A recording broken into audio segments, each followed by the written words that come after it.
Okay, so it's Les Arnott here again, and what I'm going to show you in this little tutorial is how much I rely on one tool in Photoshop, and that's the lasso tool. So the lasso tool, the Standard Lasso Tool, is one of 3 different lasso tools. So we're just going to take a look at this and see how handy it is for actually editing your photos. And it's probably the tool that I use the most in all my editing, and I'll show you why it's so useful. Okay, so first of all, let's look at the options bar and see the different things are there on the options bar. So we've got new selection, and what that means is when you use the tool, you make a selection, and if you draw somewhere else, the previous selection disappears, it goes away. On the second one, this is to add to a this is to add, so when we draw the one and then draw another, we can add to the shape or go to other areas, and the selections all remain active. If we go to subtract, then we can take parts out of the selection already on there. So you can see I'm drawing and removing areas. And then you've got the intersect. So that's took out that section there and intersected with it. Okay, so in most cases I'm going to be using the add.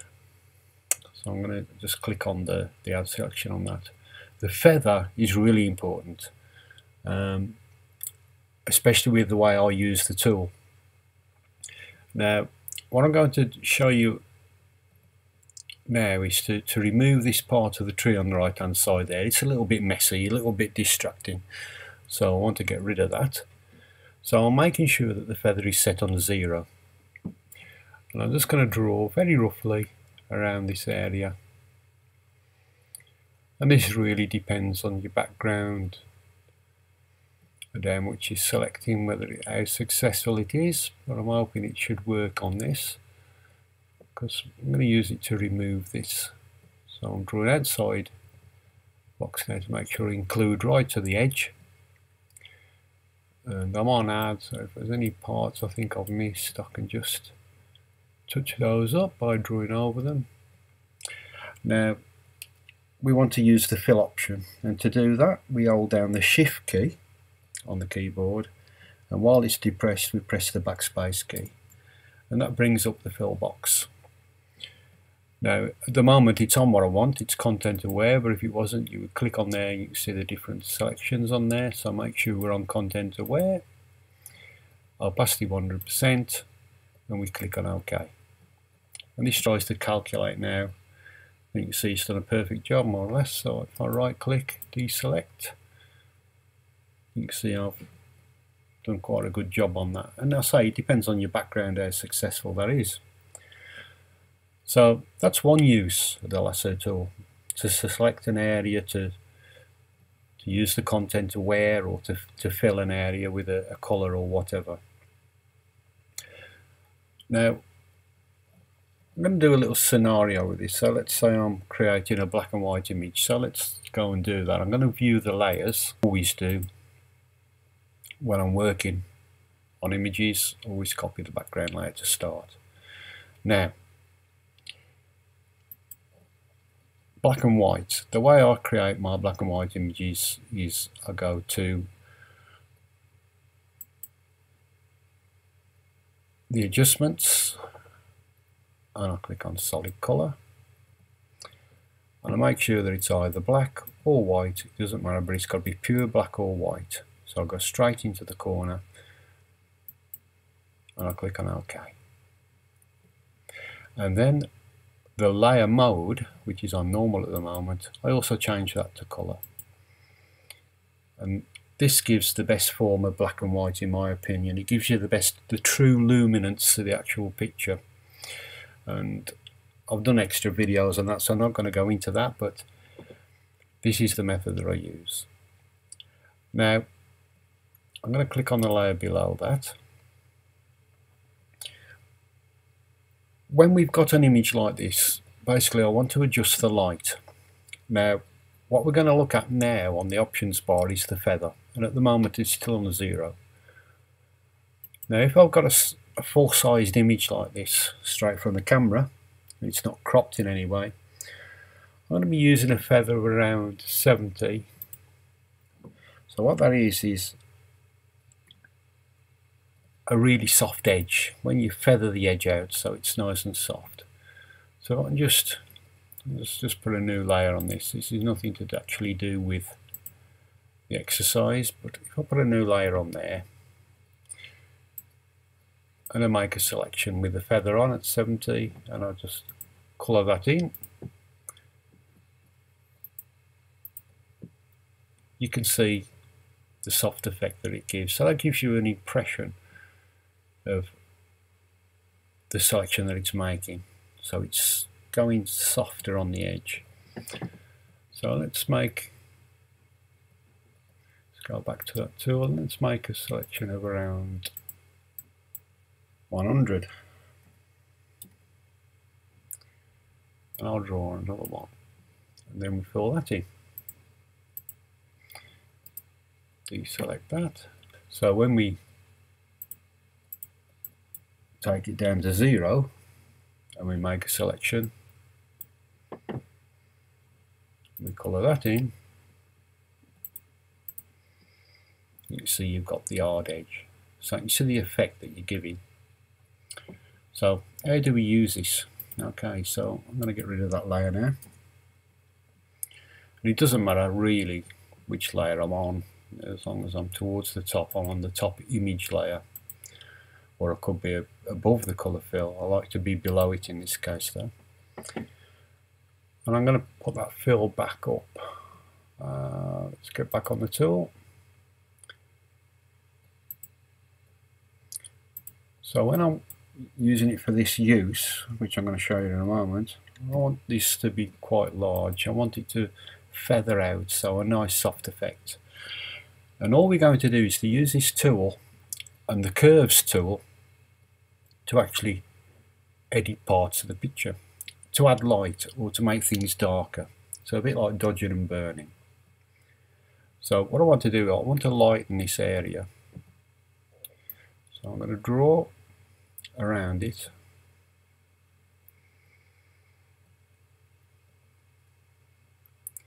And what I want to do with this, I want it to be lighter than the rest. So we use our adjustments. So we go to the adjustments, which is this little circle, half black, half white, and I click on curves.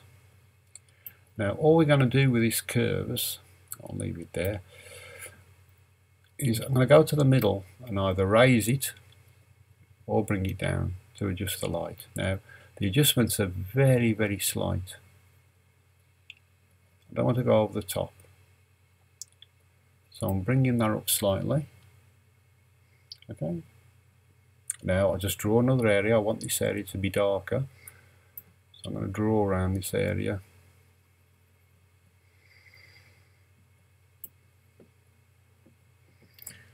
And I'll do exactly the same again.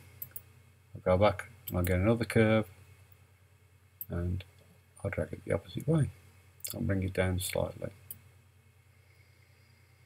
I'm going to do that on this side as well.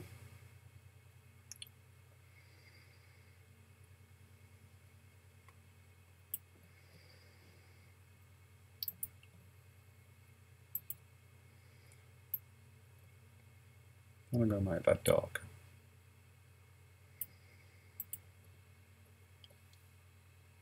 So you see I can actually select areas of the picture, and I'm just using, all I'm using is this brush with this feather, sorry, the lasso with the feather on. I've got to be a little bit careful, because if I try to select a small area, it's not going to select it because the feather's too close together. So if you want a smaller area, then you have to take the feather down. Okay, so I'm just going to click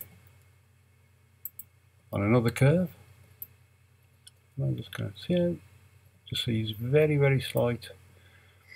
I wanted to get this area as well.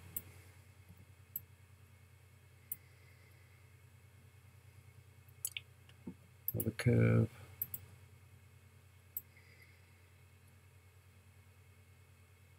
Don't get much in that. It's not going to look right. Okay, so we'll just do a little bit on that.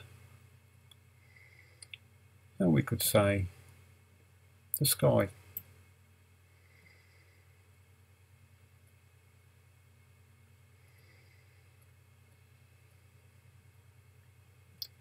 Just roughly going around this.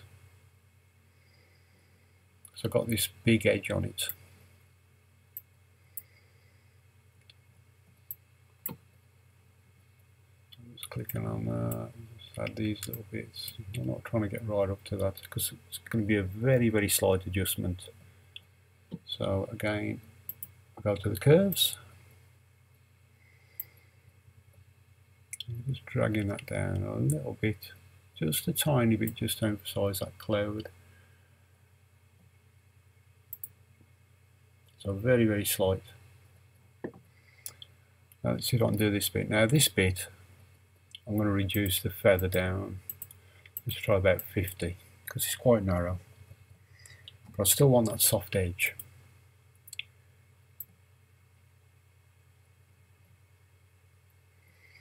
So just want to bring a bit of this detail out.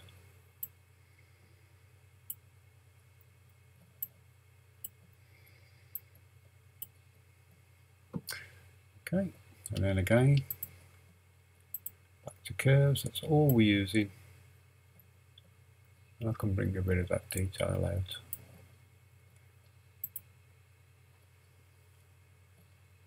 So you can see I've got total control of the lightness and the darkness of the image just by using a simple tool, the lasso tool, and using this feather.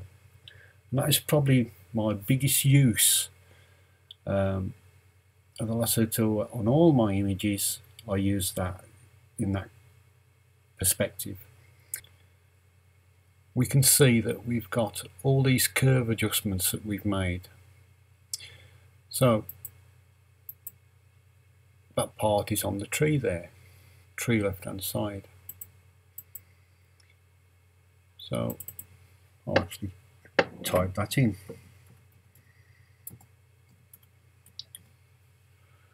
Tree left, then I know where that's working on. And that area, we've got the sky.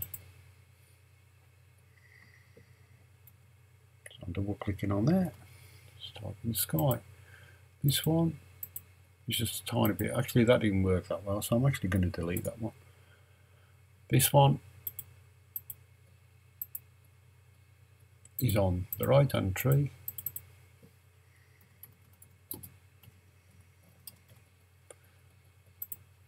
This one is ground left.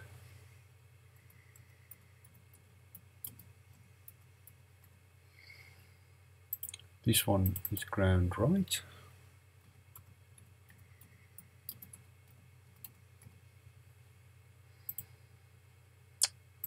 And that one is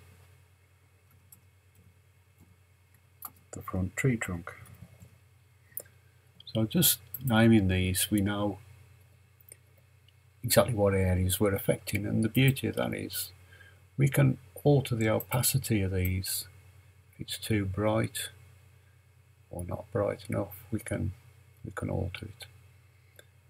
Okay, but let's say I wanted it brighter than that. You're still not stuck there. Okay, we can't get the opacity any higher, but all I can do is double click on the layers there and I can bring it up a bit.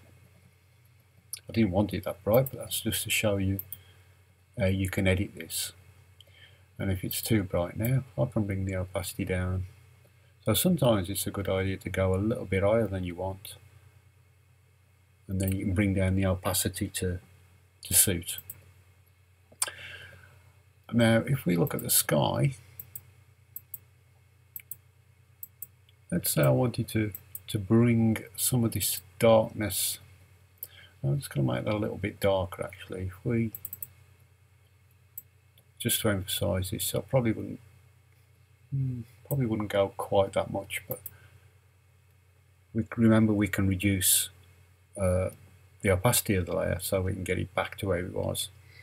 But what I want to show you on this is if we look at the layers,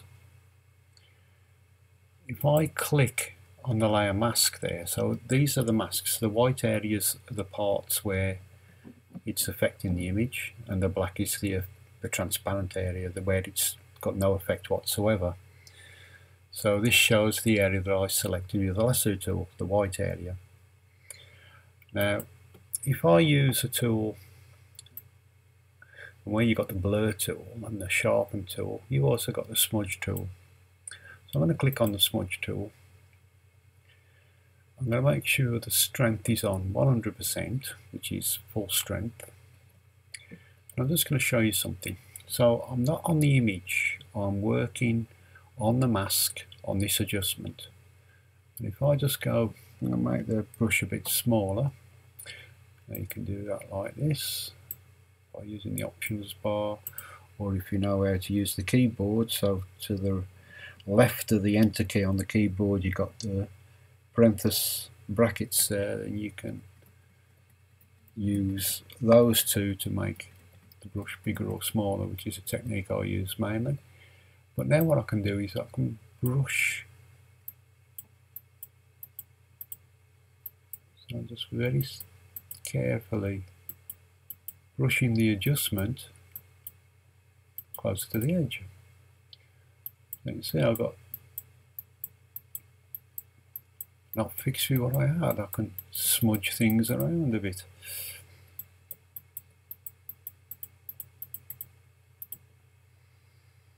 And bring some of the adjustment down there. So that allows you to neaten up all these little areas quite easily. There's no rocket science to it, it's just pushing it around. You can see that looks more effective now. And you can do that on any layer. So let's go to that tree trunk at the front there. So front trunk, make sure we're on the mask, so I'll click on this mask area there. Click back on the smudge tool, and I can just push these edges in a little bit. It's very, very slight.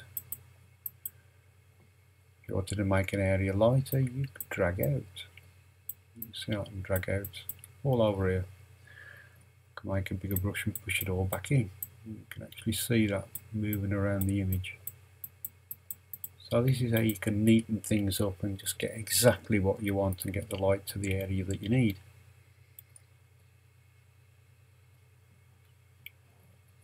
And remember, as well as that, you've got the opacities. So I can make it brighter, I can make it dark, put it back to where it was. Got any adjustment to that area on that tone curve. So it's a really useful tool. Remember, you can use this for colour images as well. I used black and white in this instance to show you that the image really wasn't suitable for colour adjustments. It didn't need adjusting colour wise, but that is one thing that you can do. If we actually show the colour layer, if I click this, it doesn't look brilliant in colour now because those adjustments was for black and white, and it wasn't so much needed for a colour photo. But you still got the colour photo there, because the only thing that's making it black and white is this colour fill at the top there.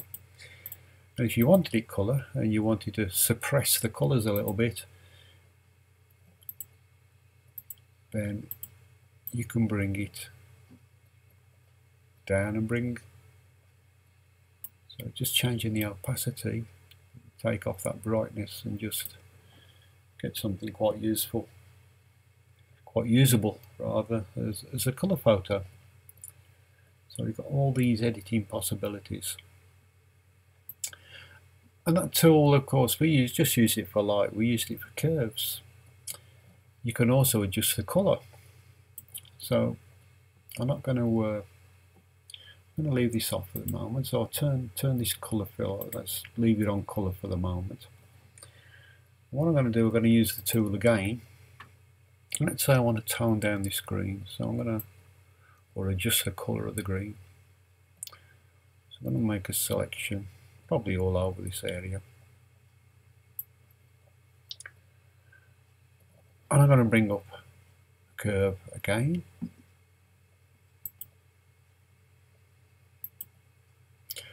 But instead of just dragging through the middle there, what I'm going to do first of all is where it says RGB, I'm going to go to green.